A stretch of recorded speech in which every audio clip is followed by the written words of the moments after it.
Assalamualaikum warahmatullahi wabarakatuh. Bismillahirrahmanirrahim. Alhamdulillahirrahmanirrahim. Wassalatu wassalamu ala asyrofil anbiya'i wal mursalin. Selamat pagi kepada kita semua. Baik, Bapak Ibu guru yang berhadir, saya mengucapkan banyak terima kasih atas kehadirannya dalam acara kita ini, namanya diseminasi budaya positif di sekolah. Diseminasi ini adalah penyebaran ide atau gagasan, salah satu program pendidikan guru penggerak. Jadi di sini itu tugas aksi nyata dalam modul 1.4. Karena modul itu ada 3, kalau yang sudah dipelajari itu baru selesai modul 1 dalam bulan. Modul 1.1, 1.2, 1.3 dan yang terakhir ini 1.4. Yang 1.1 itu pemikiran filosofi pemikiran pendidikan Ki Hajar Dewantara. Yang kedua itu nilai dan peran guru penggerak. Kemudian 1.3 visi dan misi guru, khususnya guru penggerak. Kemudian ini yang keempat, budaya positif di sekolah.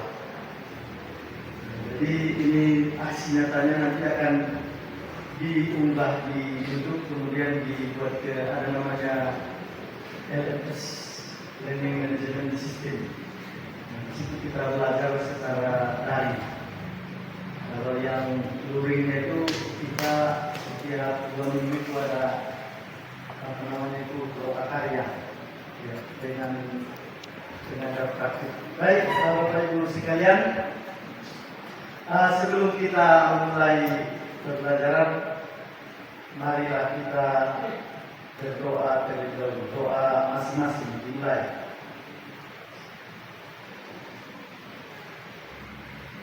Doa selesai.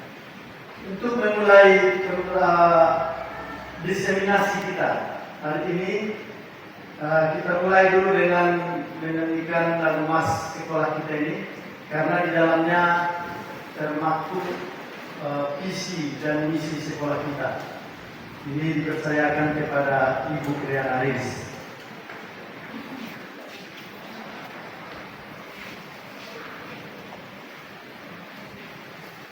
Ya, kepada hadirin silakan berdiri. Perlu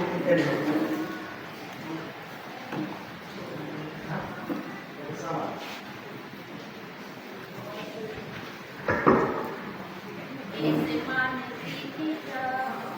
SMA Negeri 3 yang tercinta. 1, 2, 3 ya. SMA Negeri 3 yang tercinta di kota Padang Simpuan, sekolah kebanggaan dan andalan.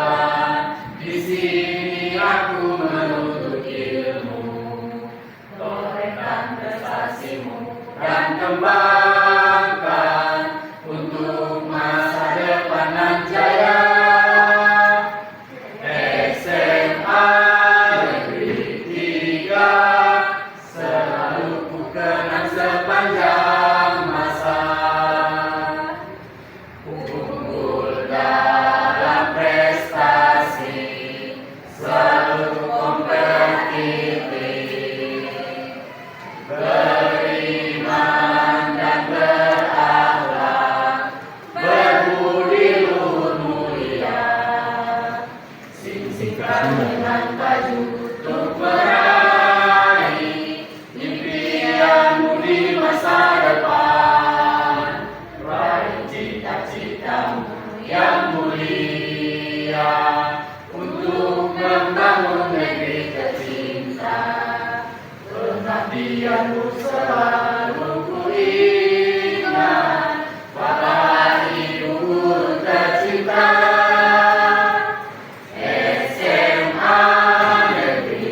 lihat terbentuknya pribadi bermartabat, berwawasan digital, ya, dan peduli lingkungan berdasarkan profil pelajar Pancasila. Jadi itu selaras dengan visi dan misi sekolah kita. Kalau kita lihat di ruangan guru kita itu ada ditempel di atas dinding, ada di situ visi dan misi.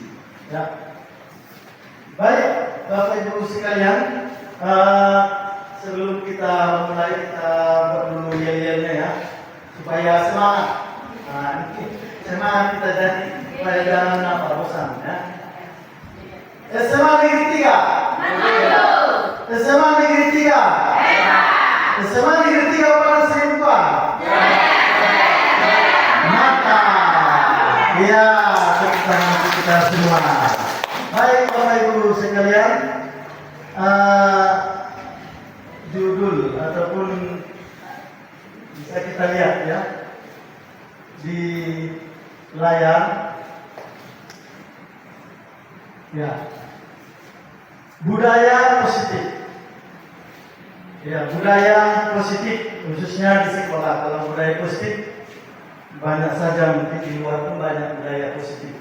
Tapi di sini kita dalam lingkup sekolah, budaya positif. Kira-kira apa Bapak Ibu pengertian budaya positif ini?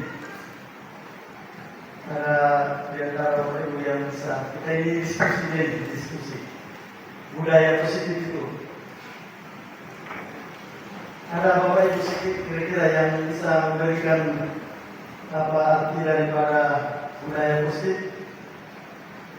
Dan biasanya kan budaya ini adalah kebiasaan baik, ya, kebiasaan baik. Kalau positif sudah nilai-nilai yang baik ya. Jadi dibuat inilah judulnya. Dibuat nanti kita akan mengalami sehingga kita lebih memahami budaya positif di sekolah itu. Baik, untuk materinya. Ya, ini nanti yang akan kita dalami ya.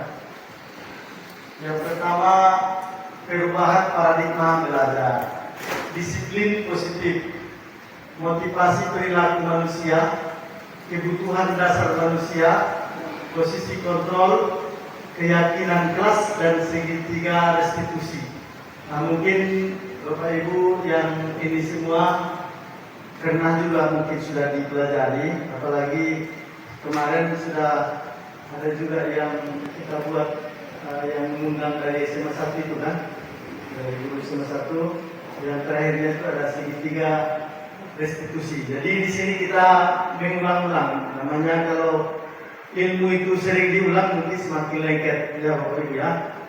Ya. Jadi apa yang di sini saya menyampaikan apa yang kami pelajari di selama pendidikan guru penggerak. Yang pertama, perubahan paradigma belajar. Ya. Ya. Di sini pendidikan kita bahwa pendidikan itu berorientasi mendasar pada konsepsi bahwa manusia harus belajar selama seumur hidup. Istilahnya itu belajar sepanjang hayat. Berarti apa di sini katanya memang tersebut tujuan untuk mendorong supaya setiap pribadi manusia mampu bertanggung jawab pada diri sendiri, mulai dari buaya hingga liang lahat. Berarti belajar itu tidak ada batasnya. Kalau ada mungkin sering kita yang sudah 50 tahun ke atas, udahlah, kira-kira itu sering itu kan, udahlah itu. Yang mudah-mudah aja lah. Nah, rupanya di sini harus terus belajar sepanjang hayat. Minal mahdi ilal lahdi kalau iya kan, dari buayan sampai ilmu itu kan, minal mahdi ilal lahdi, dari buayan sampai yang lahdi. Tidak ada batasnya belajar. Inilah paradigma yang mau kita bangun, cara cara pikir. Bagaimana kita, walaupun sudah 50-an, tapi terus belajar. Bagaimana mengajar yang baik? Ya belajar. Nah, kemudian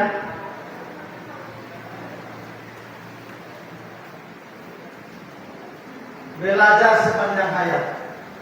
Ya, dipahami sebagai sebuah konsep menyatakan terus belajar kapan saja dan di mana saja tanpa dibatasi oleh usia. Iya.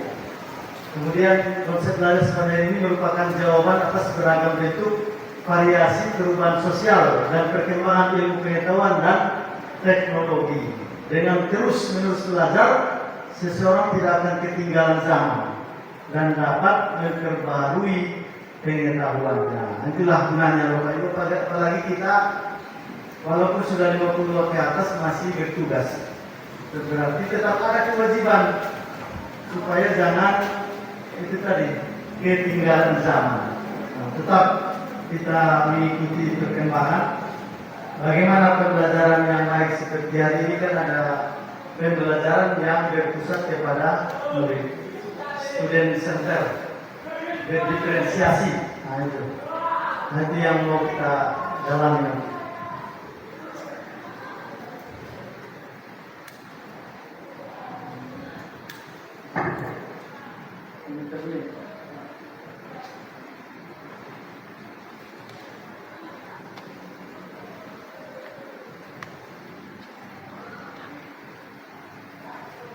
Ya.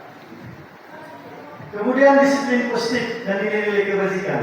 Ya, sebelum masuk ke disiplin positif ada namanya teori kontrol yang sangat berhubungan dengan disiplin positif. Di sini kita ada dibuat kegiatan si A menempelkan salah satu tangannya dan membayangkan menyimpan sesuatu yang sangat berharga di dalam kepalan tangannya dengan menjaga tidak tersisih sekuat tenaga karena begitu pentingnya untuk kehidupannya. Tugas B adalah mencoba dengan segala cara membuka kepalan tangan si B boleh membujuk, menghakimi, mengintimidasi, memarahi, menggoda, menggelitik, bahkan menawari si A uang agar si A bersedia membuka kepalan tangannya. Ya, nanti ada pertanyaan dalam kegiatan ini. Sesungguhnya siapa yang memegang kendali atau kontrol untuk membuka atau menutup kepalan tangan? Si A atau si B? Supaya lebih memahami ini, saya mintakan dulu Bapak Riko supaya maju ke depan. Nah, kita praktekkan dulu bagaimana kira-kira memahami teori kontrol. Iya, teori kontrol. Ini ada uang misalnya ya.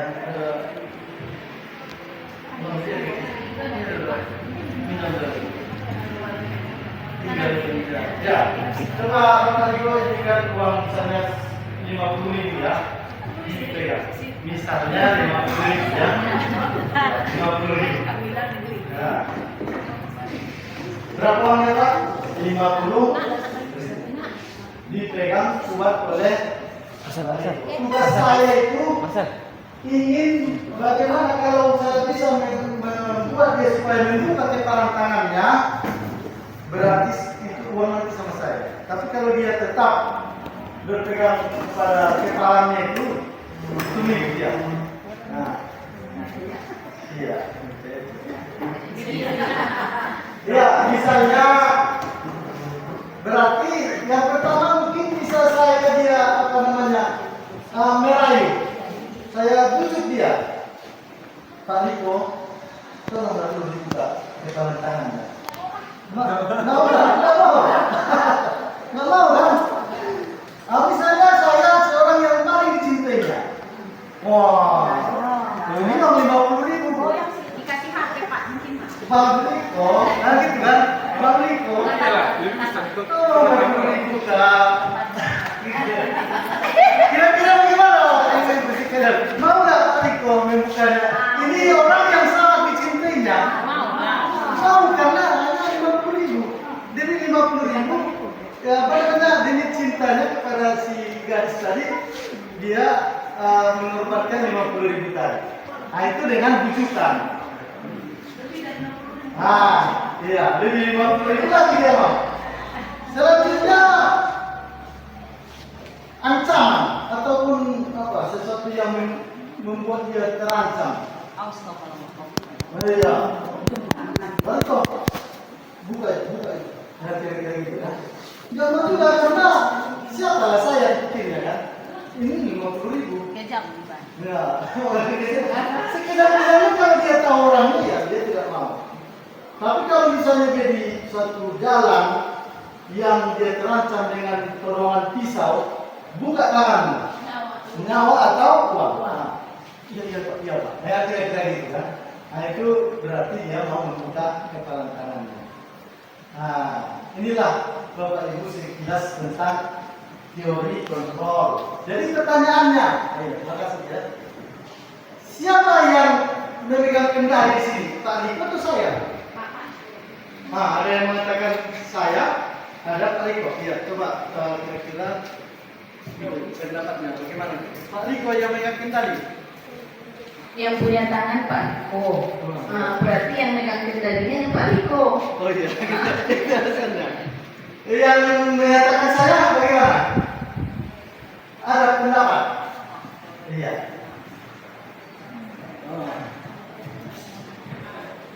Kalau menurut saya yang pegang kendali itu yang A atau Bapak tadi.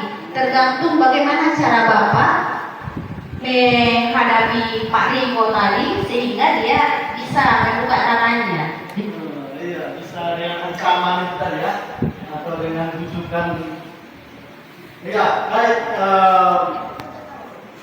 Ya, kalau yang jawabannya kita lihat siapa ya?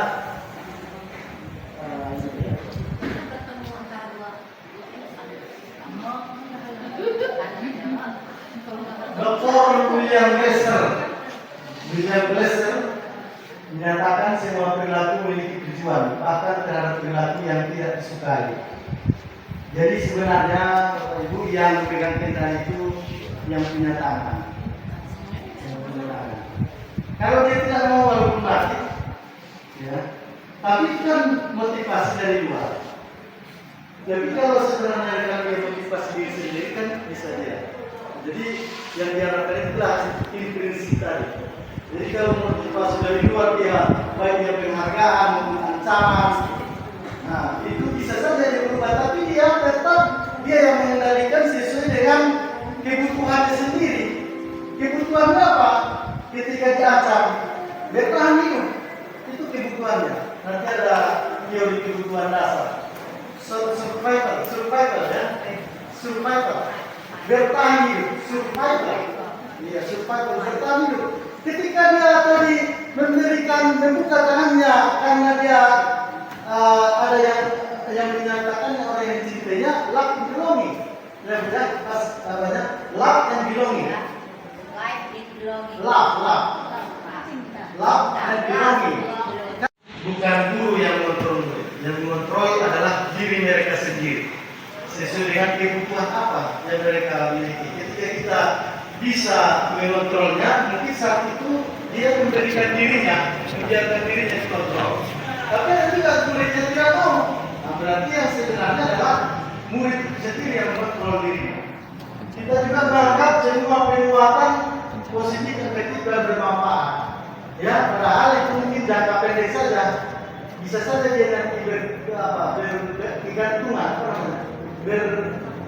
ketergantungan atas penguatan ataupun yang kita berikan tadi penguatan positif itu. Atau dia jadi tidak mandiri, dia hanya mengharapkan hadiah. Ya, kira-kira gitu. Nah, untuk jangka pendek, ya. Kalau untuk jangka panjang, kalau untuk jangka pendek mungkin bisa saja. Kemudian kita menganggap kritik dan membuat orang merasa bersalah dapat menyebabkan karakter. Nah ini juga kita sering memarahi, kita sering mengatakan dia kamu salah, kamu begini. Rupanya ya itu bisa membuat dia menjadi rendah diri, menjadi merasa bersalah terus. Nah ini dia pengalaman kita selama ini kan yang miskonsepsi tadi. Kemudian kita sebagai orang dewasa memiliki hak untuk memaksa. Ya, padahal setiap orang punya hak untuk memilih apa yang ingin dia lakukan. Ya, inilah Bapak Ibu teori kontrol yang berhubungan nanti dengan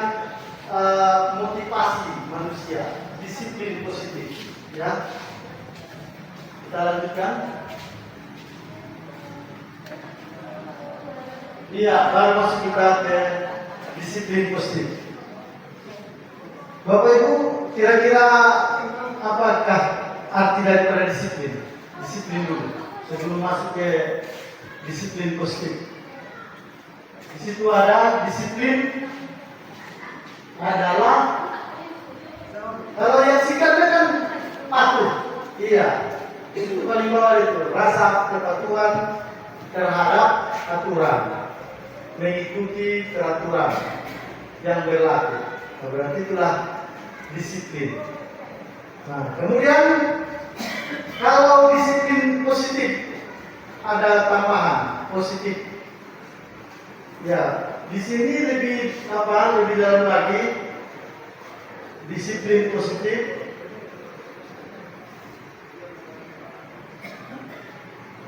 Cara penerapan disiplin yang mengajarkan anak bertanggung jawab dan menumbuhkan kesadaran nilai kebajikan. Nah, ini disiplin diri. Nah, ini ya. Di sini sebenarnya makna disiplin positif itu. Disiplin diri yang memiliki motivasi internal. Jika kita tidak memiliki motivasi internal, maka kita memerlukan pihak lain untuk mendisiplinkan kita. Itu menurut Ki Hajar Dewantara. Jadi disiplin yang mau kita terapkan Bapak Ibu kepada anak adalah disiplin yang datang dari diri sendiri. Iya, bukan karena hukuman yang kita berikan, bukan karena nilai atau penghargaan yang kita berikan, tetapi yang datang dari dirinya sendiri. Dan dia memang meyakini apa yang dilakukannya adalah sesuatu yang membanggakan harga dirinya dan nilai-nilai yang diyakininya. Nah, itu yang kita harapkan terapkan kepada anak didik kita, yaitu disiplin positif. Nah, dengan kata lain, seseorang yang memiliki disiplin diri berarti mereka bisa bertanggung jawab terhadap apa yang dilakukannya karena mereka mendasarkan tindakan mereka pada nilai-nilai kebajikan universal. Ya, nilai-nilai kebajikan universal. Nah, ini Bapak Ibu apanya? Dasarnya nanti. Ya, kira-kira ya, nampaknya masih kurang semangat ya, kita buat dulu apa itu. Oh iya itu. Mana lagi? SMA Negeri 3. Lagi. SMA Negeri 3. SMA Negeri 3. SMA Negeri 3 pada seribuan. Iya, semangat lagi. Semangat ya Bapak Ibu ya. Ini kira-kira Bapak Ibu, sudah tertulis di sana ya, nilai-nilai kebajikan universal, nilai-nilai yang disepakati bersama, lepas dari suku, bangsa, agama, bahasa maupun latar belakang. Ya, berarti nilai yang disepakati bersama, tidak tertulis dan semua orang mengakui, seperti kejujuran, berprinsip, integritas, kasih sayang, rajin, percaya diri, kesabaran, aman. Nah, itu semuanya orang mengakui, terlepas daripada apakah dia agamanya, bangsanya, sukunya, dan sebagainya. Ada lagi hubungannya dengan inilah yang diterapkan sekarang di sistem pendidikan kita. 6 elemen itu. Profil pelajar Pancasila. Nah, itu ada lagunya itu kemarin itu kan. Yang pertama, beriman bertakwa pada Tuhan Yang Maha Esa dan berakhlak mulia. Mandiri, bernalar kritis, berkebinekaan global, bergotong royong dan kreatif. Jadi setiap dasar nanti modul ajar kita itu ada di situ nanti nilai apa yang akan disampaikan setiap pembelajaran dan dituangkan di dalam modul ajar kita, apalagi di dalam kelas apa tadi? Kelima itu tadi ya. Di dalam kelima, nilai-nilai apa yang diajarkan itu harus diselaraskan dengan 6 elemen ini. Profil pelajar Pancasila harus diselaraskan. Harus ada nilai-nilai ketika kita memberikan materi kepada anak didik kita. Nah itu berdasarkan profil pelajar Pancasila. Ya, masuk kita ke 3 teori. Sebelum masuk ke teori ini, ice breaking dulu, Bapak Ibu. Kita buat ice breakingnya ya. Saja besar itu kan, tapi buat dengan seperti ini. Antoni namanya. Antoni. Besar. Jadi kita mau membuat apa? Apakah kita bisa mengendalikan otak kita itu kan? Berarti gajah besar. Padahal baca kan besar gitu kan. Tapi kita buat besar. Kemudian semut kecil. Semut itu kan kecil. Iya. Ya. Kemudian ular panjang. Iya, juga lah pendek. Ini mau fokus kita nih untuk apa? Mengendalikan apa? Kalau cacing panjang. Nah, itu panjang.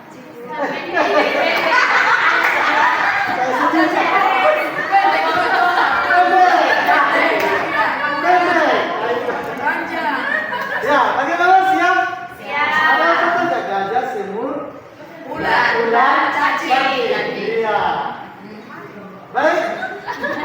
Udah ngerti Bu? Ya? Iya. Ya. Iya, konsep lagi yang mudah-mudah ya. Konsepnya ke sana gitu. Ya, baik. Gajah. Lagi. Lagi. Gajah. Besar. Semut. Kecil. Ular. Cacing. Cacing. Pendek. Gajah lagi. Besar. Ular. Gajah.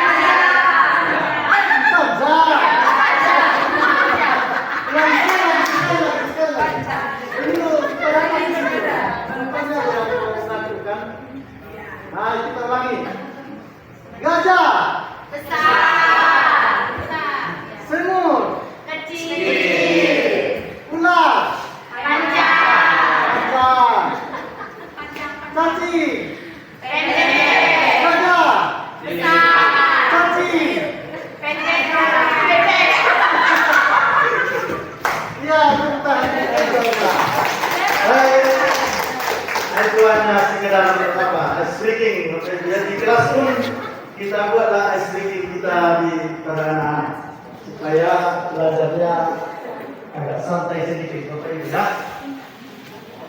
Yang ketiga, teori motivasi hukuman dan penghargaan restitusi. Ini. Saya buat ini mungkin ada ilustrasinya ya.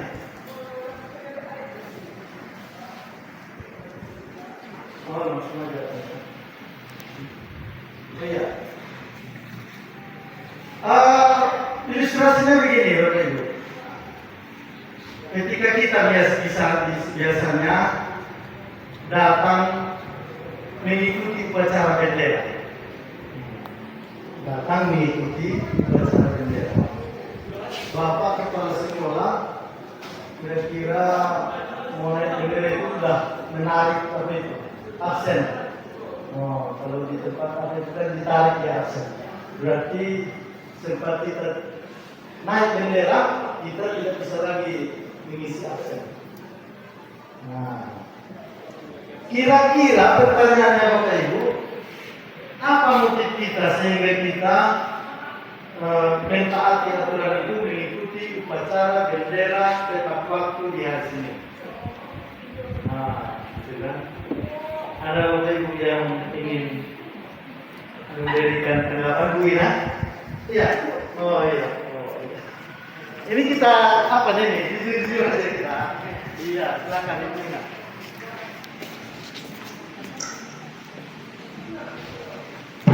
Begini, Mungkin menurut saya Pak, karena ada penilaian disiplin. Jadi penilaian, iya penilaian disiplin, iya bagi guru, penilaian disiplin bagi guru. Jadi kedisiplinan itu juga kan termasuk diperhatikan juga di situ Pak. Makanya selalu tadi kayak Bapak bilang mau cepat-cepat tanda tangan. Ada penilaian juga Pak. Iya. Ini jawaban jujur dari Ibu Bina ya. Namanya kita berdialog, namanya diskusi. Ada lagi Bapak Ibu yang menambahkan apa alasan kita datang hadir ke tempat ujian Senin? Ya baik, langsung aja kita bahas ya. Menurut Diana Gossen, ada 3 motif seseorang berperilaku. Yang pertama, ingin karena takut ancaman atau hukuman. Ya, yang pertama takut ancaman atau berarti ketika tadi apa? Ya termasuk apa yang dibuat oleh Tina tadi. Oh nanti kita kena apa ini? Kena blacklist. Iya. Karena takut hukuman tadi. Ada hukuman yang diberikan. Yang kedua, ingin penghargaan, dipuji.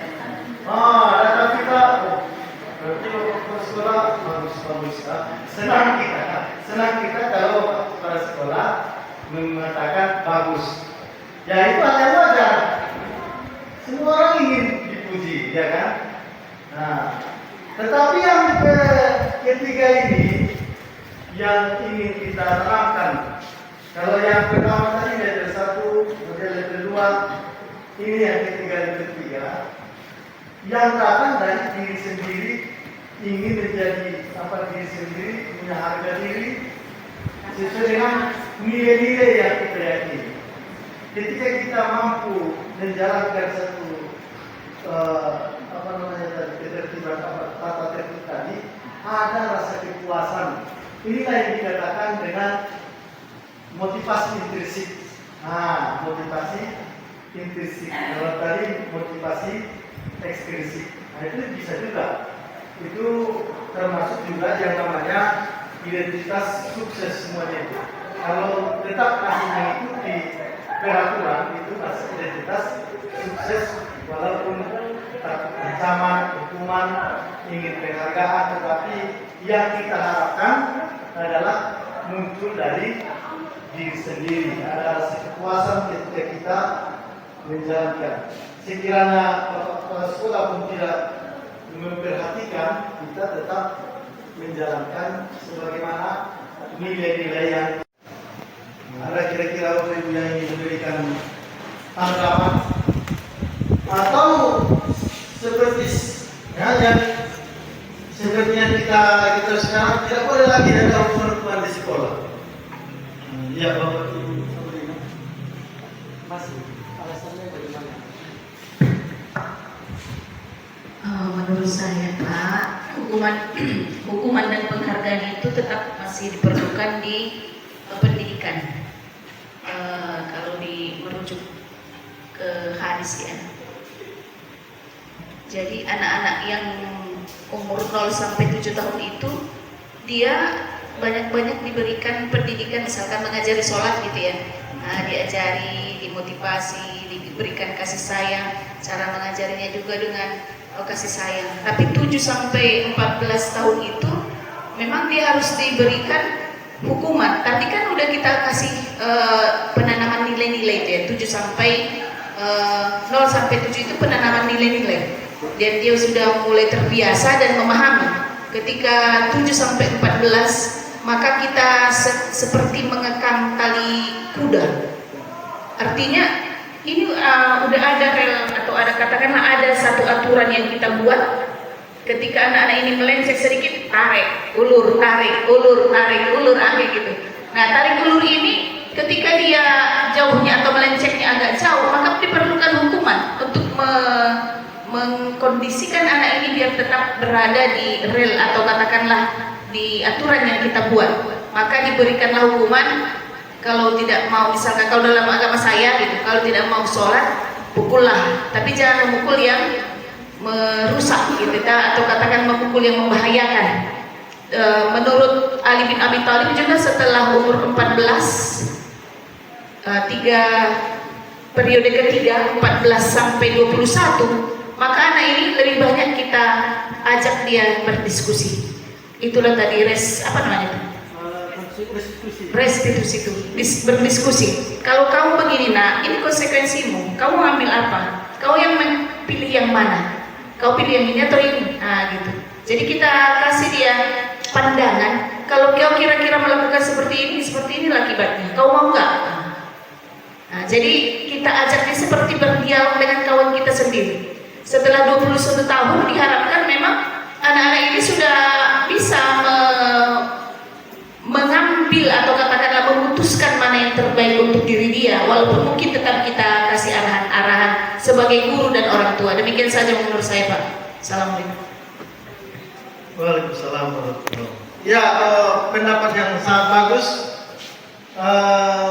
Ada lagi Bapak Ibu yang ingin lihat? Ibu Siti Jubeda. Assalamualaikum dan terima kasih. Kalau menurut saya di dunia pendidikan ini masih tetap diperlukan hukuman tersebut. Karena tanpa hukuman kita manusia ini menjadi manusia-manusia liar. Hukuman dan penghargaan harus berdampingan. Cukup sekian walaupun sederhana. Ya, terima kasih. Ya, baik, dua pendapat ya menyatakan hukuman itu tetap harus diberikan kepada anak. Ya, disinilah sebenarnya mau disampaikan ada pilihan. Memang menurut Ki Dewantara hukuman itu termasuk bagian dari pendidikan. Tetapi setelah diteliti, kalau bisa hukuman itu ditiadakan dan dibuat sebagai jalan terakhir. Nah itu makanya kesimpulan terakhirnya. Jadi apa yang mau dibuat sebagai pilihan setelah hukuman misalnya jalan terakhir, itulah nanti ada konsekuensi dan restitusi. Nah itu Bapak Ibu. Jadi memang terkadang anak seperti yang disampaikan Ibu Sabrina tadi tidak memperhatikan keringatan kita kalau dia belum merasakan apa akibat daripada apa yang diperbuatnya tadi, perbuatan salah yang dibuatnya tadi, tidak diperhatikannya keringatan kita itu. Berarti perlu hukuman, yaitu mungkin hukuman yang mendidik tadi ya. Nah, kalau kata Nabi tadi yang bagi Islam itu dipukul, ya mungkin di sini. Tapi itu pun bukan secara emosi, dengan cara mendidik. Nah itu saja. Jadi kesimpulannya itu tadi, hukuman bisa dibuat dalam pendidikan, tetapi kalau bisa ditiadakan, dan itu jalan terakhir. Dan ada pilihan yaitu konsekuensi dan restitusi. Nah kita lihat apa konsekuensi. Konsekuensi sudah terencana, berarti tidak dengan cara tiba-tiba, tidak dengan emosi, sudah disepakati. Nah, gitu. Kalau ya, di sekolah-sekolah yang bagus sering itu dibuat, kalau hukum pelanggarannya ini apa konsekuensi, apa yang kamu ada. Kalau pelanggaran ini apa yang kamu jalan. Nah, itu namanya konsekuensi. Kemudian sudah dibahas dan disetujui oleh murid. Itu yang Bapak Ibu sudah menerapkan juga mungkin di kelas, ada namanya kesepakatan kelas. Kalau yang sekarang dibuat jadi keyakinan kelas, nanti ada kita bahas apa peraturan kelas, apa kesepakatan kelas, apa keyakinan kelas. Saya lihat di sebagian kelas sudah membuat, dan banyak siswa yang bagaimana sudah dibuat.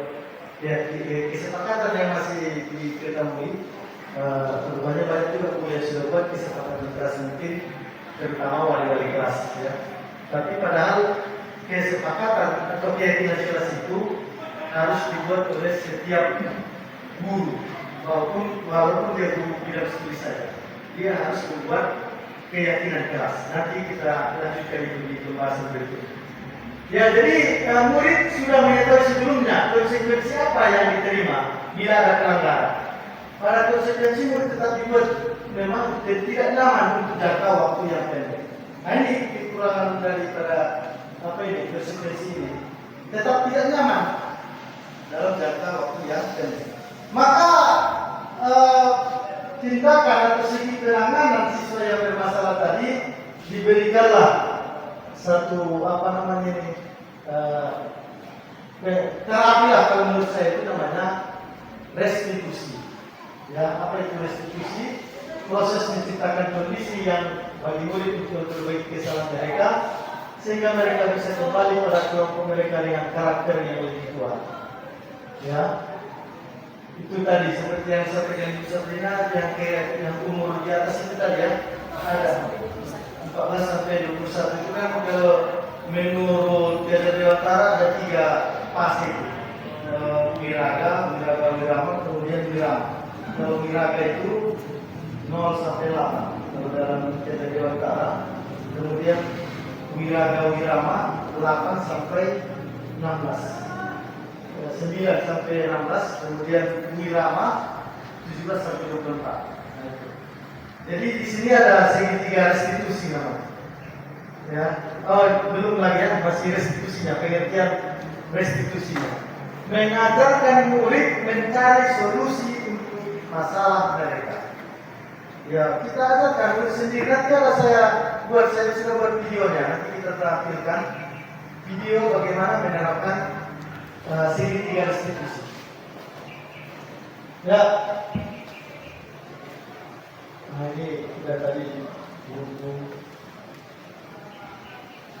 Iya, kita sudah nanti Bapak Ibu ya, restitusi adalah keyakinan kelas di yang ke-5 atau ke-6, kemudian segitiga restitusi. Ya, sebelum kita masuk kita buat dulu dia lagi SMA Negeri 3.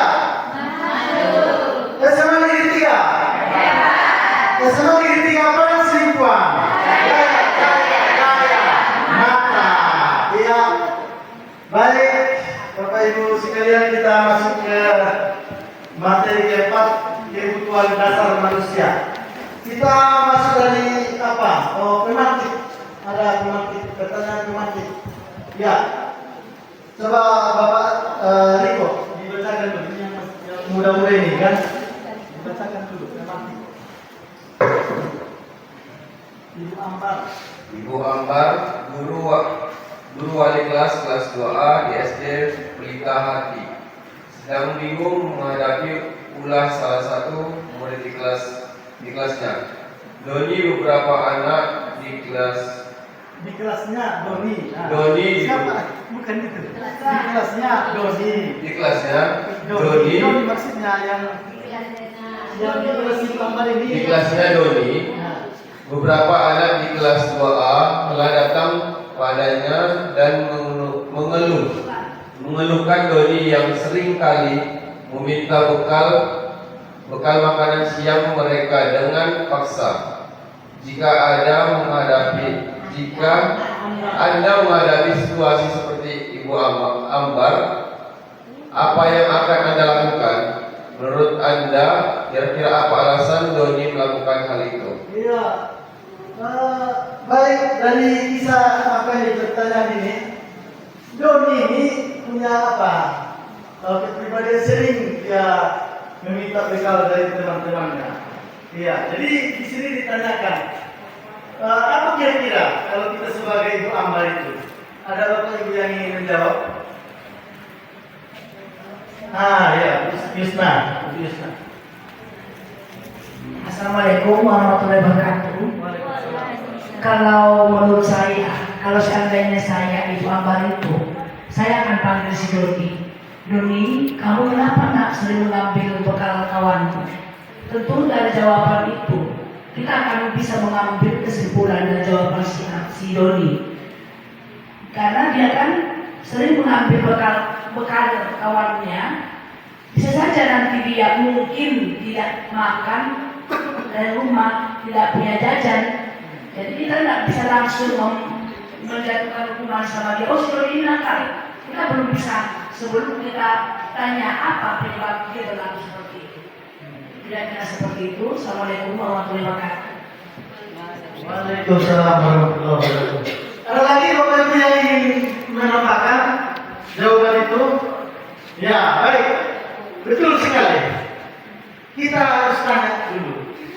Karena kalau memang kita cepat saja, ini anak nakal sekali, wah gitu. Langsung kita tempelin dia kan. Jadi kita harus lihat kebutuhan dasarnya. Apa kebutuhan dasar si Doni? Makanya ada 5 nanti kebutuhan dasar menurut Diana Kusnediba itu. Ya, apa itu yang pertama? Entah mungkin dia lapar, itu masuklah dia ke dalam survival, bertahan hidup. Entah dia nggak diberi bekal dari rumah, ya kan? Iya. Berarti kita lihat kondisi si Doni ini. Atau dia itu tidak terbutuhi kebutuhan love and belonging tadi, apa cinta dan surat perhatian. Dia mencari makanannya ada, tapi dia suka mengambil punya orang supaya dia diperhatikan. Iya, supaya dia misalnya dipanggil orang tuanya. Oh, baru rupanya orang tuanya selama ini tidak memperhatikan dia. Inilah kita lihat apa kehidupan dasarnya. Kemudian yang 3, fun. Fun itu apa itu? Kesenangan, ya kan? Kesenangan, ya, lucu. Mungkin dia senang melihat teman-temannya sedih, kira-kira. Dengan mudah temannya, artinya senang, ya kan? Berarti nanti kita ikhlas ya. Kenarapan apa yang mungkin? Karena kita seperti itu kita seperti dokter sebenarnya kita ini. Dokter. Kalau kita langsung dokter itu, ini obatnya. Iya, saya dokter, ini obatnya. Nggak bisa. Harus bagaimana perut atau kepala? Nah gitu kan. Harus diagnosa dulu. Kalau kita bukan diagnosa, asesmen. Nah inilah yang diterapkan sekarang. Kalau kita langsung ada. Nggak tahu kita bagaimana keadaan siswa kita. Bagaimana mereka prasyarat untuk mempelajari ini? Sudahkah mereka? Jadi kita ini seperti dokter tadi, diagnosa dulu. Kemudian yang keempat, dia mungkin kebutuhan freedom apa itu? Freedom, ya kebebasan. Dia ingin bebas. Iya, dia suka dia. Ini berarti kurang didikan. Berarti panggil orang tuanya kasih pendidikan, ya. Nah, kemudian yang kelima,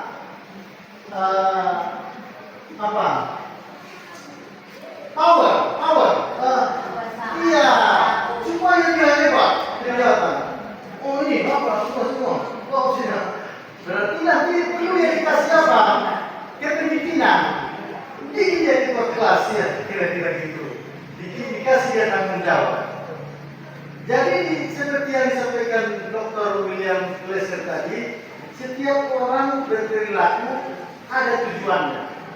Jadi dia ingin membutuhkan, memenuhi kebutuhan dasarnya tadi. Inilah yang lima, kebutuhan dasar itu ya banyak. Tapi menurut yang kita belajar di sini, yang lima inilah secara umum. Kebutuhan dasar apa yang ingin dipenuhinya sehingga dia berperilaku seperti itu. Ya, Bapak Ibu sekalian. Nah, kita lihat menurut apa itu tadi. Ya ini William Glasser ya, choice theory, survival, life and belonging, freedom, fun and power. Nah, ini Bapak Ibu juga itu kasih pengucapannya itu bahasa Inggris ya. Iya, masuk ke 5 ya, posisi kontrol guru. Iya, sebelum masuk kita speaking. Ya lah, kita apa dulu dengan kolega dulu. Jangan tiap kali. Iya, speakingnya fokus. ya. Ikuti apa yang saya sebutkan. Nah, ini ikuti apa yang saya sebutkan. Iya, kalau sebut mata, ya mata, ya kan? Iya. Bisa dimengerti? Iya. Kita mulai. Mata. Iya, ikuti. Iya.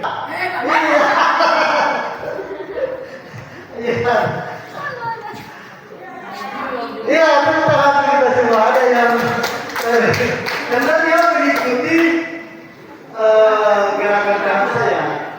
Sementara yang saya sebutkan ikuti apa yang saya sebutkan, bukan gerakan tangan yang diikuti. Iya, supaya fokus. SMA Negeri 3. SMA Negeri 3. SMA Negeri 3 Padang Silimba. Mantap. Iya, Bapak Ibu sekalian. Posisi kontrol guru. Ya, di mana posisi kita nih? Ada 5. Ada 5 nanti posisi kontrol. Apakah kita sebagai penghukum, membuat merasa bersalah, sebagai teman, sebagai pemantau, atau sebagai manajer? Ya, ada 5 posisi kontrol. Iya, kita lihat apa dulu, pemantik. Nah, Ibu Ulfa dulu membacakan. Apa? Pertanyaan nomor 1 aja dulu, Sisa dan Hana, itu ya.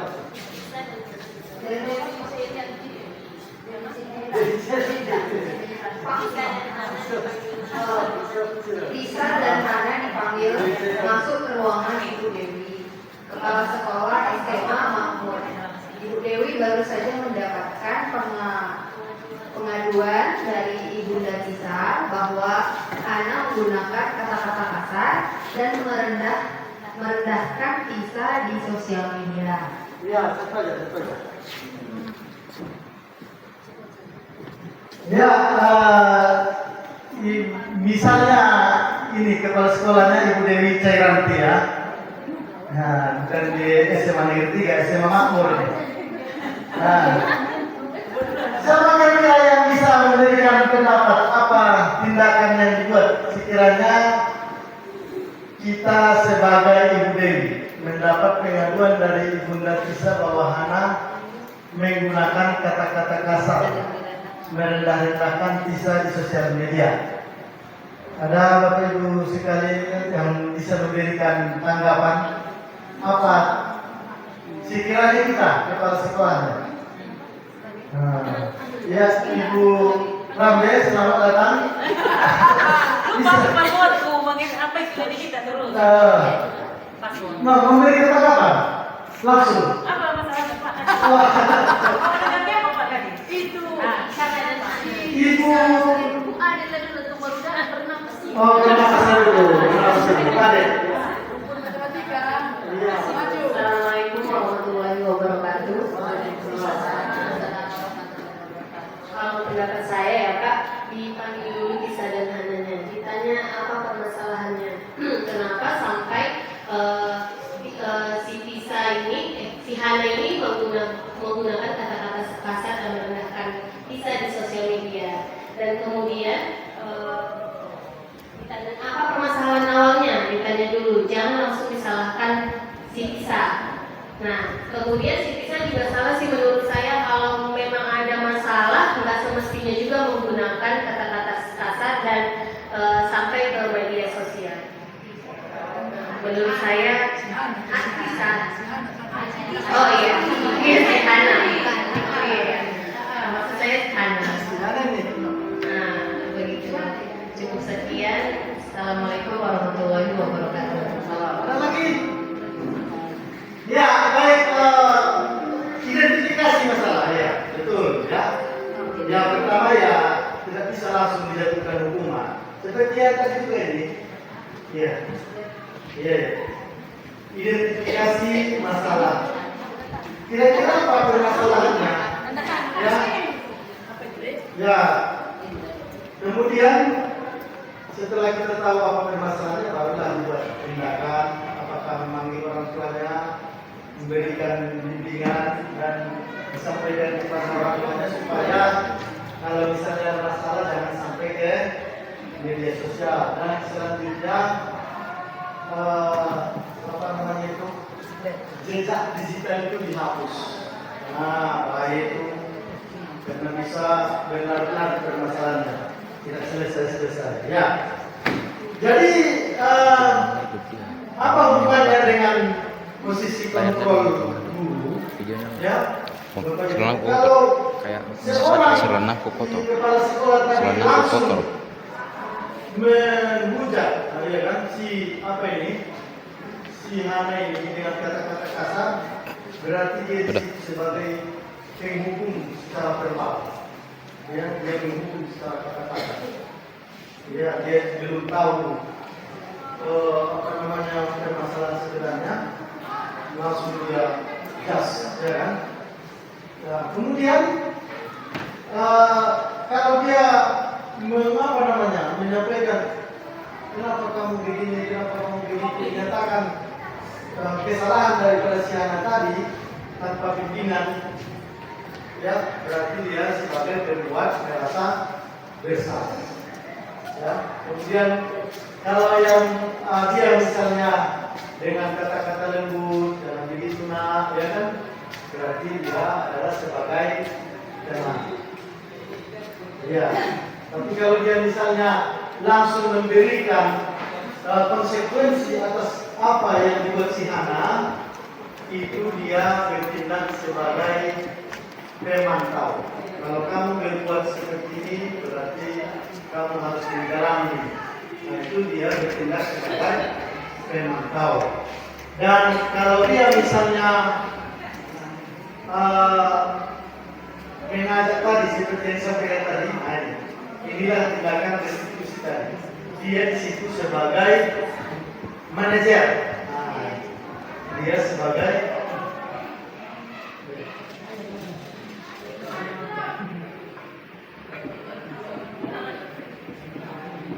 ini tadi penghukum, membuat rasa bersalah teman, pemantau dan manajer.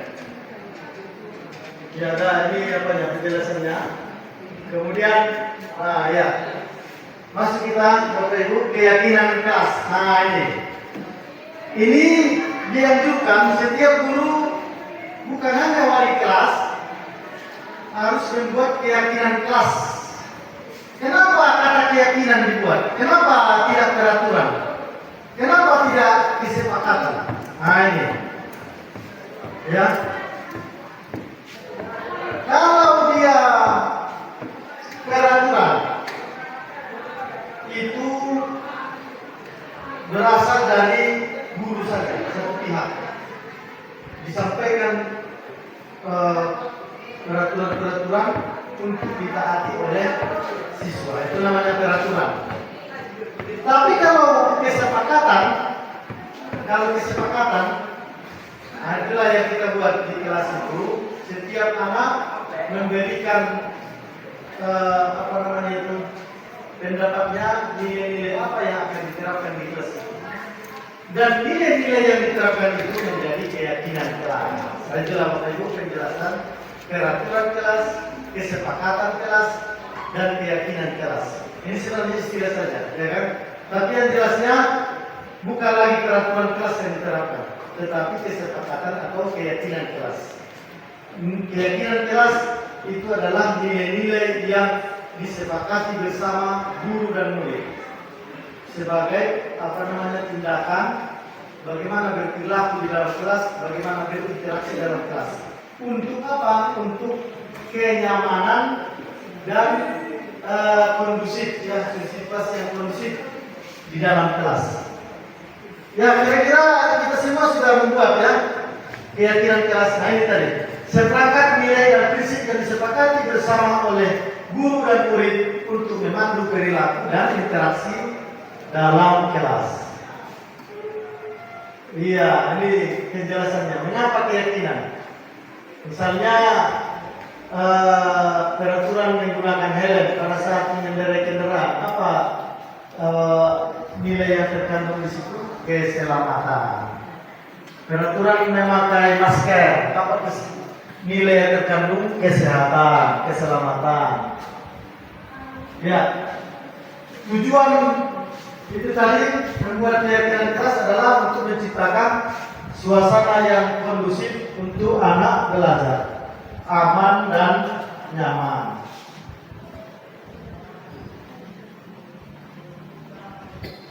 Ya, ini langkah-langkah membuat keyakinan kelas. Bagaimana sudah diterapkan di kelas? Yang pertama, setiap siswa memberikan pendapatnya. Mau seperti apa dari kelas itu? Nilai-nilai apa yang mau diterapkan di kelas itu? Ya, saya ingin di kelas ini tertib. Saya ingin tidak ada yang saling melecehkan. Saya ingin di kelas ini tepat waktu. Saya ingin di KA itu. Saya di kelas itu saya buat dengan sticky note, kemudian menempelkan di papan tulis semua kelas. Saya semua siswa menempelkannya.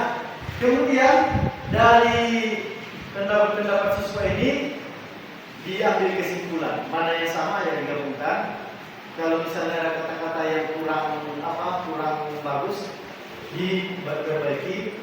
Dan keyakinan kelas ini adalah kebajikan universal.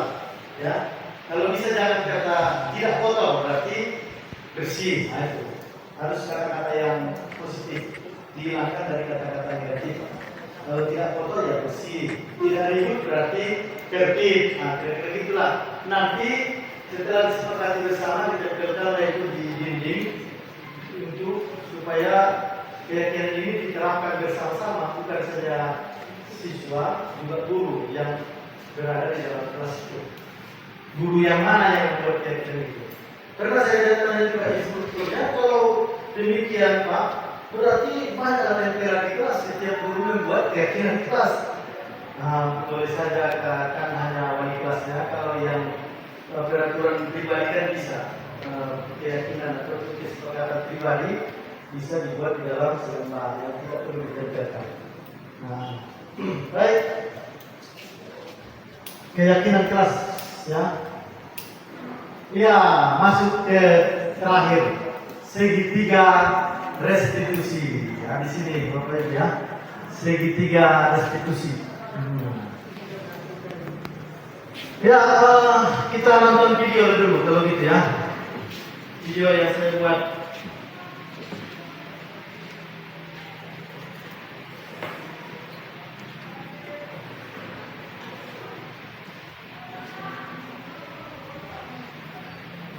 Praktik segitiga restitusi. Restitusi adalah proses menciptakan kondisi bagi murid untuk memperbaiki kesalahan mereka, sekaligus mereka bisa kembali pada kelompok dengan karakter yang lebih kuat. Skenario kasus pertama, menyelesaikan masalah siswa terlambat dengan menggunakan tahapan segitiga restitusi. Mari kita tonton videonya.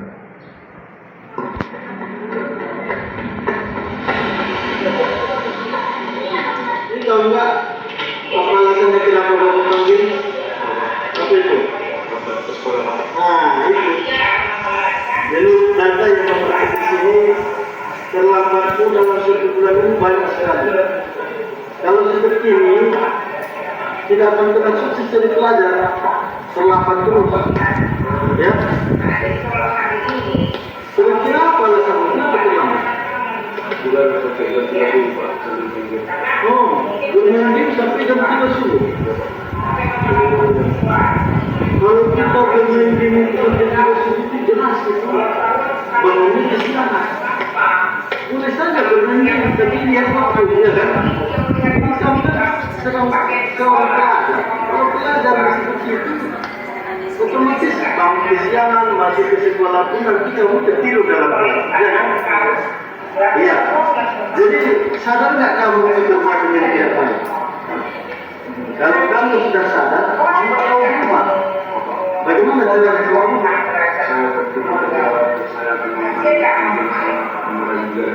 Oh, itu perkataanmu cepat sekali menjawab. Tapi betul nggak bisa kamu jalankan itu? Tidak begadang lagi, berbentuk ada waktunya, ya? Bisa. Nah, kalau memang kamu sudah berjanji seperti itu, ya,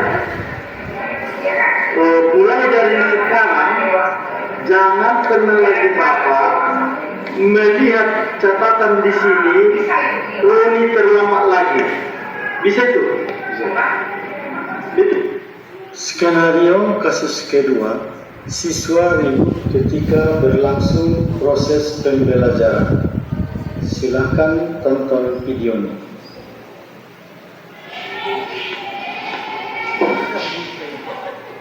Ya, sebenarnya tahu nggak kenapa Bapak panggil ke sini? Nah, tadi ketika Bapak mengajar di kelas, ada nggak kamu bicara dengan teman? Nah, itu sebab Bapak panggil. Saya Bapak tanya dulu. Menurutmu berbicara ketika guru sedang menjelaskan pelajaran, apakah itu perbuatan baik? Oh, kamu tahu bahwa itu perbuatan yang salah. Sekarang, kalau memang kamu sudah menyadarinya, mau nggak kamu berubah? Bagaimana caranya?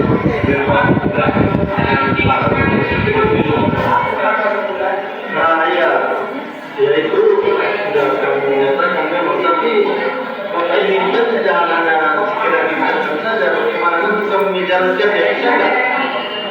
Kalau memang betul kamu berjanji dari sekarang untuk menjalankannya, tidak ribut lagi dalam kelas. Dari sekarang sampai seterusnya nanti, Bapak tidak akan pernah melihat kamu lagi ketika guru sedang menjelaskan. Saya sampai lebih, saya sangat senang untuk melakukan baik oleh Bapak Guru ketika saya membuat kesalahan. Dengan mudah saya melakukan kesalahan, yaitu mengikuti dalam kelas. Akan tetapi Bapak Guru tidak mengkasihani saya, malahan memberi saya pemahaman, motivasi untuk menemukan solusi untuk tidak ikut di kelas lagi. Terima kasih Pak. Assalamualaikum warahmatullahi wabarakatuh. Saya senang sekali atas perlakuan Bapak Guru saya, atas kesalahan yang saya perbuat karena saya adalah sebuah sekolah. Saya mengakui kesalahan saya dan saya tidak dikasari oleh Bapak Guru tersebut. Maka saya memberikan pemahaman agar saya dapat mencari solusi sendiri atas kesalahan yang saya perbuat. Terima kasih Pak, saya akan berjanji berubah lebih baik ke depannya. Kesimpulannya, penanganan kasus yang dilakukan guru dengan pendekatan segitiga restitusi diharapkan guru dapat memposisikan dirinya sebagai manajer dengan mengajukan pertanyaan-pertanyaan bermakna yang membuat murid lebih mandiri, percaya diri, dan bertanggung jawab. Cukup sekian, terima kasih, semoga bermanfaat. Guru penggerak, tergerak, bergerak, dan menggerakkan. Assalamualaikum warahmatullahi wabarakatuh. Ya, demikian Bapak Ibu sekalian, segitiga restitusi.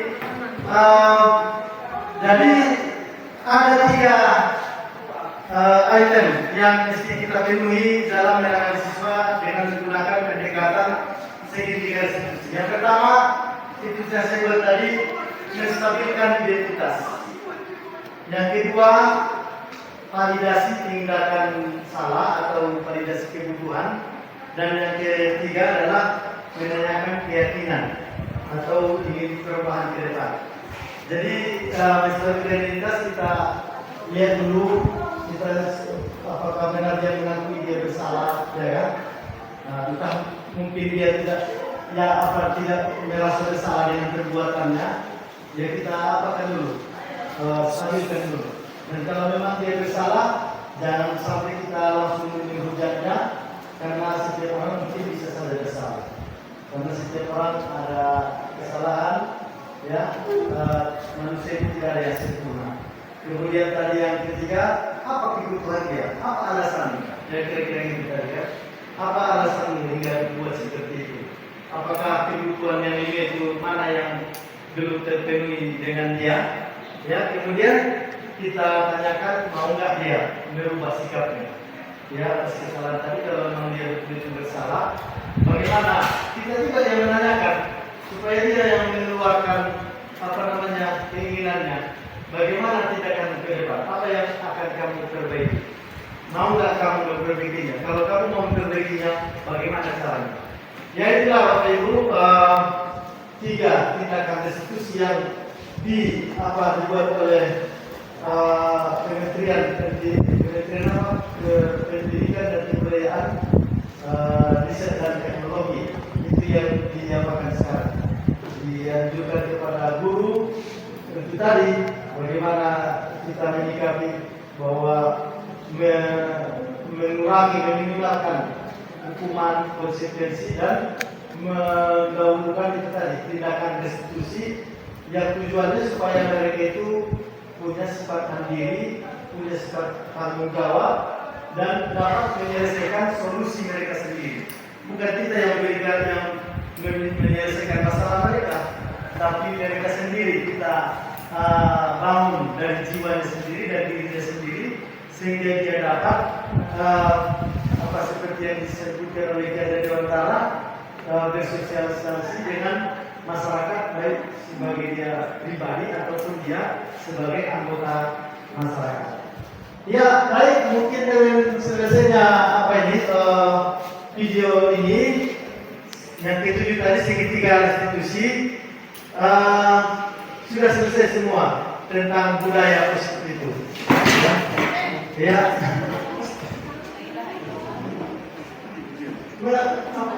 Jatuh. Oh,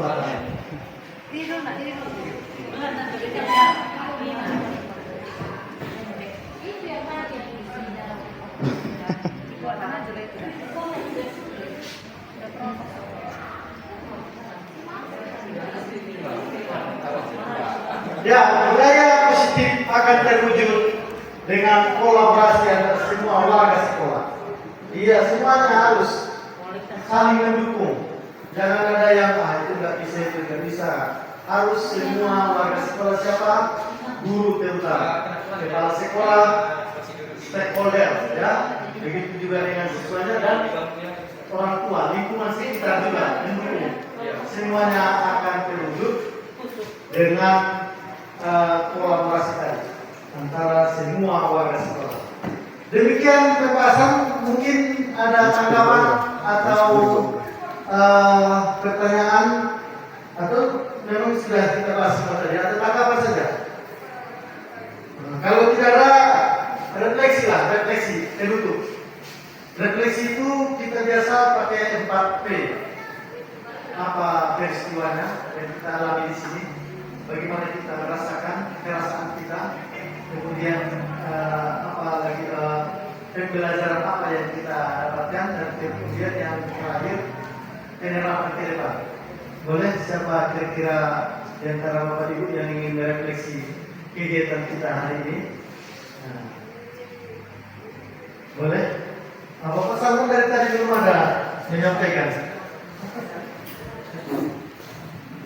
Sebagai refleksi dengan baik, manakala ada kolaborasi di antara semua pihak atau stakeholder yang ada di sekolah. Jadi bukan hanya sendiri-sendiri, karena dengan bersama kita bisa melaksanakan budaya positif itu. Demikian. Ya, ada satu orang lagi dari ibu-ibu. Nah, dari ibu-ibu ada lagi. Ibu Sucit. Terima kasih, Mbak. Jadi tadi menyambung dari Pak Salman tadi, yang jelasnya kita sebagai guru tadi ada tadi hal-hal yang penting yang kita dapat dari pembelajaran yang Bapak berikan.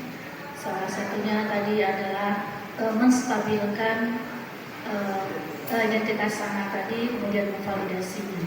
Jadi bagi saya itu merupakan hal yang baru barangkali ya Pak untuk mengatasinya. Jadi itu marilah kita bersama-sama sebagai guru ini untuk dapat lebih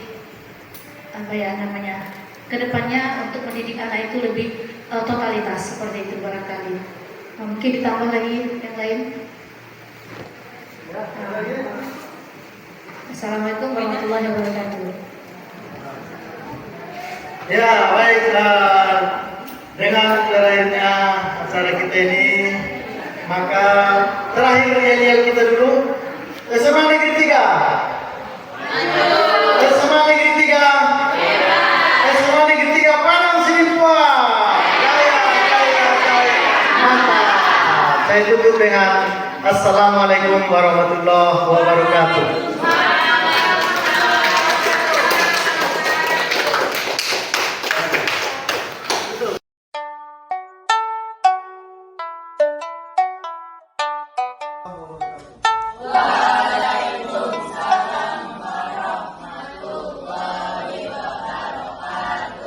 Baik, pada pagi hari ini dimulai dengan tahun ajaran baru, kita pertama sekali membuat keyakinan kelas.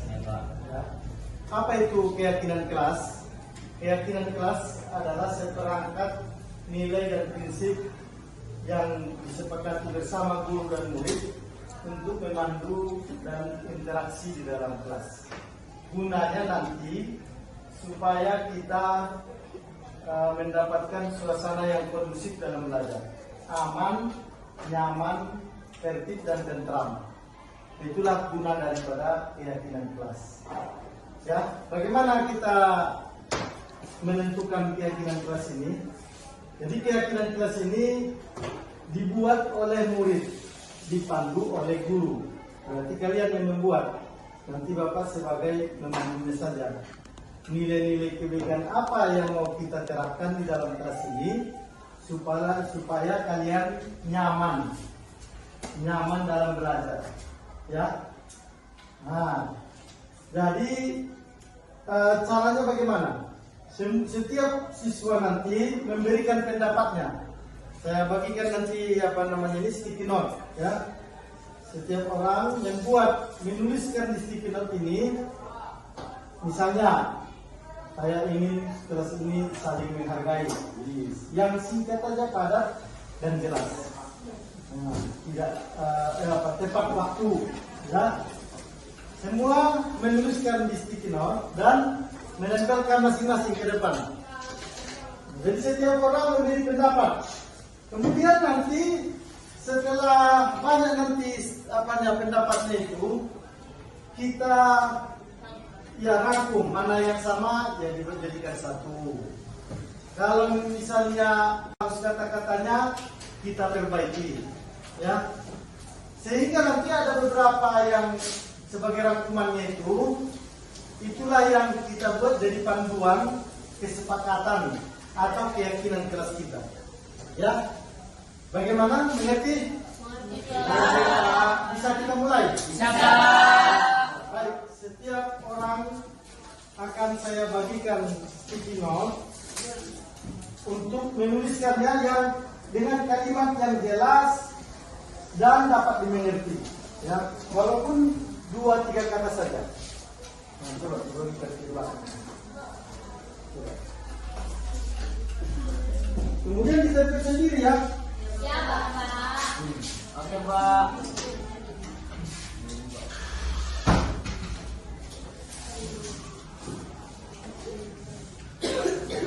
Satu lagi. Ya, silakan tuliskan kalimat kebajikan. Nilai-nilai apa yang kamu harapkan ketika terjadi proses belajar mengajar di kelas ini? Apa lagi?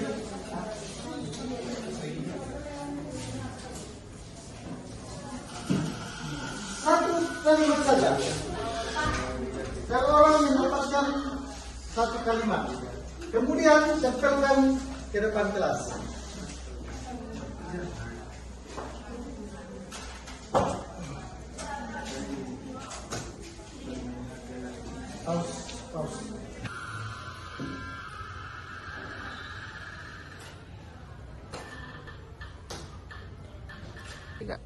Silakan yang sudah siap menempelkannya ke depan kelas.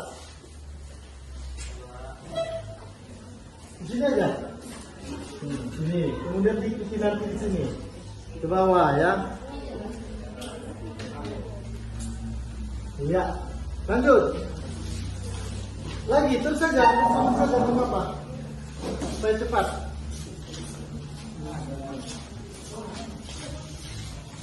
Ya, buat jangan berjejer yang rapi. Atau prinsip yang kamu inginkan diterapkan di kelas ini selama kita dalam proses pembelajaran. Ya, baik kita bahas bersama. Mana nanti yang kira-kira sama kita jadikan jadi satu, atau kata-katanya yang tidak bagus kita sempurnakan. Sekretaris, mana sekretaris? Ya silakan tuliskan dulu di sana. Buat judulnya keyakinan kelas. Keyakinan kelas.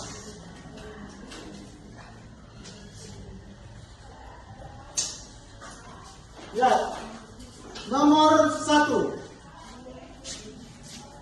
Tidak membuang sampah sembarangan dan menjaga kebersihan agar nyaman belajar.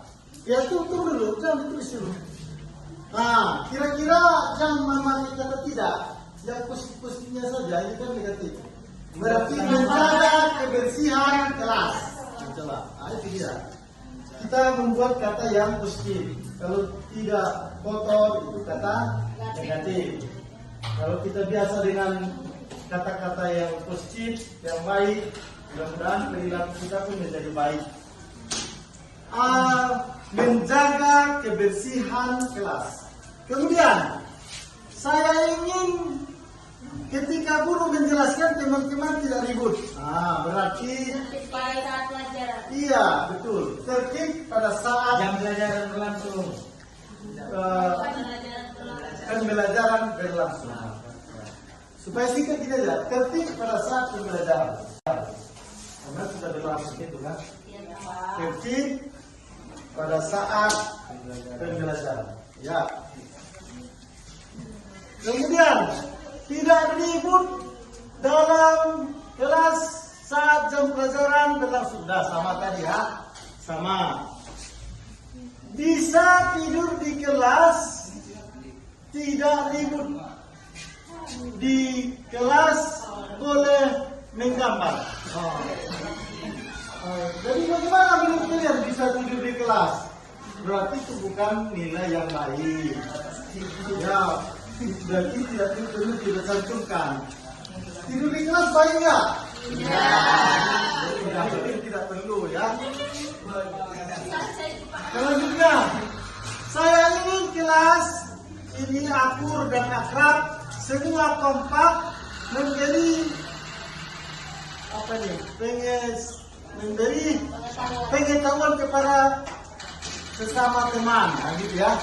Saya ingin kompak, berarti iya saling menghargai, saling bekerja sama. Nah itu nomor 4, langsung aja berarti 3, 4.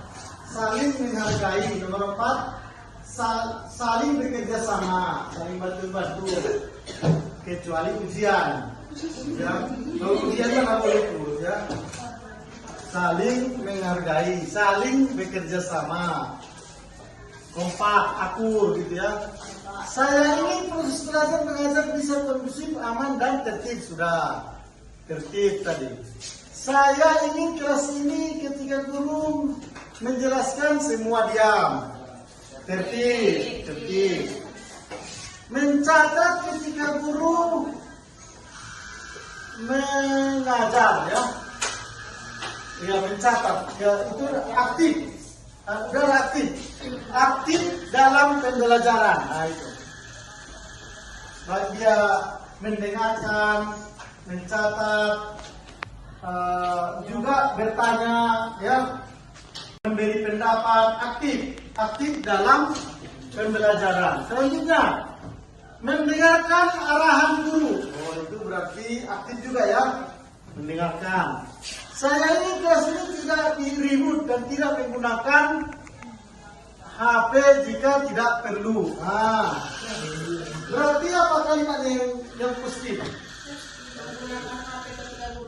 Iya, menggunakan HP ketika ada izin dari guru. menggunakan HP ketika ada izin dari guru. Menjaga kebersihan kelas, sudah tadi ya, nomor 1. Lebih rajin mengerjakan tugas yang diberikan. Aktif sudah, aktif ya. Datang ke kelas tepat waktu. Oh, gimana? Ada tadi. Oh iya, apa bahasanya? Datang ke kelas tepat waktu. Udah pas ya. Disiplin 2 situ. Datang tepat waktu. Nah, itu. Datang ke kelas tepat waktu. Iya. Artinya jangan lagi menunggu guru. Ketika guru sedang di kantor misalnya, ditunggu di dalam kelas. Ya. Saya ingin kelas ini tentram dan damai, tidak ada keributan dalam kelas. Sudah tadi apa itu? Saling menghargai, tertib ya. Mengerjakan tugas PR di rumah bukan di sekolah. Oh, bagaimana ini? Iya, Pak. Iya. Mengerjakan PR. Namanya PR. Pertanyaannya pekerjaan rumah, bukan PS kan? Iya, kerjakan. Itu apa itu kira-kira bahasanya? Aktif dalam pembelajaran sudah itu berarti ya. Iya. Terus tidurlah saat di rumah saja, paham? Ya lah. Di rumah tidur ya, kalau mau tidur di rumah. Makanya di rumah harus tidur supaya jangan tidur dalam kelas. Makin bijaksana seseorang, makin bijak orang itu menjaga mulutnya. Sopan dan santun, sudah. Sopan dan berbicara yang baik, jangan menyakitkan hati orang lain ketika berbicara. Berarti sopan dan santun. Sopan dan santun. Ya, kita sudah dapat 8 poin keyakinan kelas kita 12-3. Bagaimana nanti kita terapkan supaya kita aman dan nyaman dalam belajar. Itu gunanya ya. Jadi nilai-nilai ini adalah kesepakatan kita bersama supaya kita terapkan di kelas ini supaya nyaman, aman, tentram dalam belajar. Satu orang coba membacakan dulu yang kuat ya, silakan dibacakan. Keyakinan kelas kita, gitu, coba. Dan situ aja. Berdiri. Ya. Keyakinan kelas kita: 1. Menjaga kebersihan kelas. 2. Tertib pada saat pembelajaran. 3. Saling menghargai. 4. Saling bekerja sama. 5. Aktif dalam pembelajaran. 6. Menggunakan HP ketika mendapatkan izin dari guru. 7. Datang ke kelas tepat waktu. Dan 8. Sopan santun. Ya, baik. Terima kasih.